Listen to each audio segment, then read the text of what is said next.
Aujourd'hui, je vais vous parler chiffres. Ah, c'est très étonnant de ma part et pourtant, c'est important, je crois. Quand on me dit les chiffres astronomiques qu'il faut pour avoir un joueur de foot, j'écoute, mais pour moi, ça ne veut rien dire.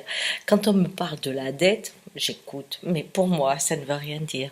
Quand on me parle des salaires de certaines personnes, je n'y comprends rien parce que les chiffres sont trop gros. Alors je dis juste, waouh, c'est énorme. Vous voyez? Mais c'est une façon d'expliquer qu'il y a un monde où le chiffre n'a aucune réalité pour moi, n'a aucune possibilité de s'incarner. Je me dis, mais qu'est-ce qu'on fait avec tout ça? Et je suis très limitée, même dans mon imaginaire, pour essayer de voir qu'est-ce qu'on pourrait faire avec cet argent.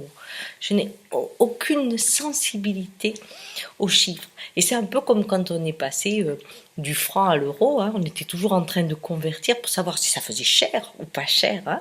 Il y a ce rapport au corps du chiffre qui est très important. Mais ce que je sais aussi, c'est que dans l'autre sens, c'est absolument pareil.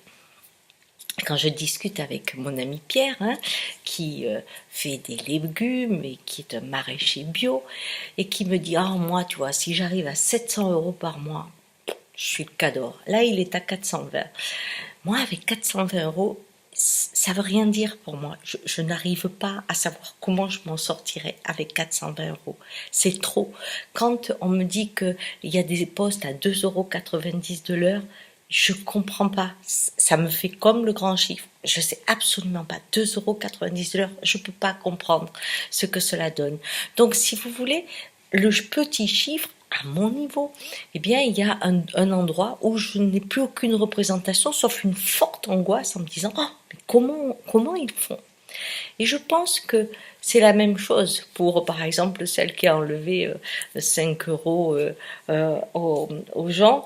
C'est-à-dire, oh, 5 € c'est rien. Bien sûr, parce que pour elle, pour que les 5 € soient intéressants, cette ministre, je pense qu'elle a dû le multiplier par le nombre de personnes qui allaient faire le deuil de 5 € et que ça lui a fait un chiffre qui était pour elle un petit chiffre. C'est une petite économie, pas de quoi fouetter un chat, n'est-ce pas? Et pourtant, 5 € si je écoute l'écrivain Louis, il me dit 5 €, tu sais, c'est 2 repas à Lidl. Et là, tout d'un coup, je dis 2 repas à Lidl. Il me dit oui, pâtes et tomates, c'est ce qu'on mangeait. Et là, tout d'un coup, ce chiffre devient important, 2 repas. Quand on a, comme mon ami Pierre, 400 € par mois, c'est pas rien, 2 repas. Hein. Vous voyez, on se rend compte que le monde de notre réalité, de notre créativité aussi, eh bien, a aussi des règles mathématiques. Et c'est peut-être ce fossé qui devient compliqué, parce que le monde dans lequel vivent les gens qui ont beaucoup d'argent n'a rien à voir avec le monde de celui qui a peu d'argent, mais l'imaginaire de chacun est inaccessible à l'autre. Alors comment on peut faire pour rapprocher les gens? Par exemple, moi, si on me parle de la dette, que l'on doit sur plusieurs générations, sauf qu'on va peut-être tous mourir avant, mais bon, cette dette, eh bien, aujourd'hui, pour essayer de la comprendre, je vais prendre quelque chose qui est à ma portée. Et à ma portée, c'est quoi? C'est que si quelqu'un me prête des sous, ben, je sais que je vais lui rendre. Si c'est la banque qui me prête des sous, c'est poum, comme le chiffre. Poum, je ne sais pas trop ce que c'est la banque.